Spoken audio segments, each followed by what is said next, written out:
কবরের বিষয় শুনে সবচেয়ে বেশি কান্নাকাটি করতেন একজন সাহাবী, তার নাম উসমান আল গনি রাদিয়াল্লাহু আনহু। অন্য কোনো বিষয় শুনে তিনি এত কান্নাকাটি করতেন না। এটাই হবে আমাদের জান্নাতের টুকরা অথবা জাহান্নামের গর্ত। আল্লাহ পাক সবার কবরকে জান্নাতুল ফিরদৌস বানায় দেখ। সূরা মুলক রাতের বেলা যারা তেলাওয়াত করবে ইনশাআল্লাহ তাআলা, আল্লাহ পাক তাকে কবরের শাস্তি থেকে বাঁচাবে ইনশাআল্লাহ আযজা ওয়া জাল্লা। সূরা ইয়াসিন আপনার কোরআনের মগজ, প্রাণ, হার্ট, এটা যখন পড়বেন আপনি বুঝতে পারবেন কেন এটাকে হার্ট বলা হয়েছে। সূরা বাকারা যে ঘরে পড়া হবে সেই ঘর থেকে শয়তান পালিয়ে চলে যাবে।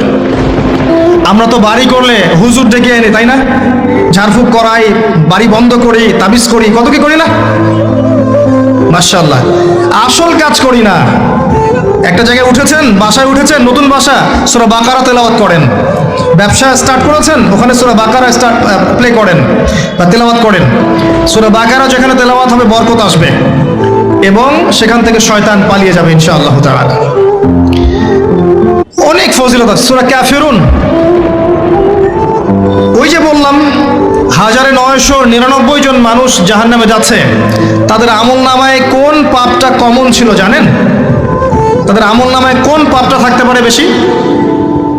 শিরকের পাপ। কারণ কি জানেন? আমি বলছি, সূরা নিসার মধ্যে আল্লাহ পাক বলেছেন, ইন্নাল্লাহা লা ইয়াগফিরু আন ইউশরাকা বিহি ওয়া ইয়াগফিরু মা দুনা যালিকা লিমান ইয়াশা। আল্লাহ পাক তার সাথে শিরকের গুনাহ মাফ করেন না। এছাড়া যে কোনো পাপ আল্লাহ যাকে ইচ্ছা মাফ করতে পারেন। তার মানে যে মানুষগুলো বেশি বেশি জাহান্নামে যাচ্ছে তাদের আমলনামায় যে পাপটা থাকতে পারে কমন, সেটা হচ্ছে কি? শিরক। অন্য পাপ হলে হয়তো আল্লাহ পাক মাফ করে দিতেন। সিম্পল। এই শিরক থেকে আল্লাহ পাক আপনাকে বাঁচাবেন একটা আমলের মাধ্যমে। বলে দেব, সূরাতুল কাফিরুন প্রত্যেক রাতে আল্লাহ পাক যে কথাগুলো আমি বলছি, প্রথমে আমাকে আমল করার তৌফিক দান করুন, আমিন, এবং আপনাদের সবাইকে তৌফিক দান করুন, আমিন। সূরা কাফিরুন রাতের বেলা তেলাওয়াত করলে আল্লাহ পাক আপনাকে শিরক থেকে বাঁচিয়ে রাখবেন ইনশাআল্লাহ। এছাড়াও আরো 3টা ছোট ছোট সূরা আছে, সূরা ফালাক, সূরা নাস, ইখলাস। সকাল সন্ধ্যায় 3 বার করে, ফজরের পর 3 বার 3 বার 3 বার, মাগরিবের পর 3 বার 3 বার 3 বার। এটা বিকেলেও করা যায়, আসরের পরেও করা যায়। আর ঘুমানোর সময় 3-3-3 পরে হাত দুটো একত্রিত করে ফু দিয়ে সারা গায়ে মাসাজ করে ঘুমাতে হয়। এটা করলে দৃশ্য অদৃশ্যের ক্ষতিগুলো আপনাকে স্পর্শ করবে না ইনশাআল্লাহ। মানুষ ঘুমালে শয়তান ঘাড়ে 3টা গিট দেয়, মনে আছে হাদিসটা? মনে আছে? গিট দেয় এবং বলে, তুমি ঘুমাও, তোমার সামনে লম্বা রাত। আবার গিট দেয়, তুমি ঘুমাও, তোমার সামনে লম্বা রাত।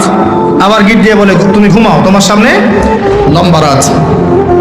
যদি আপনি 3 বার মাসাহ করেন ইনশাআল্লাহ তাআলা দেখবেন সকালে উঠতে আপনার সুবিধা হচ্ছে, এনার্জি পাচ্ছেন, আপনার মধ্যে জড়তা কাজ করবে না। এমন অনেক মুসলিম যুবক আছে কোরআন খুলে দেখেনি কখনো, বিশ্বাস করেন না? সিরিয়াসলি বলছি, এমন অনেক মুসলিম প্রজন্ম আছে যারা কোরআন খুলেও দেখেনি কখনো। তারা জানে কোরআন কয়েকটা দিন পড়তে হয়, কেউ মারা গেলে, কারো 40-এর দিন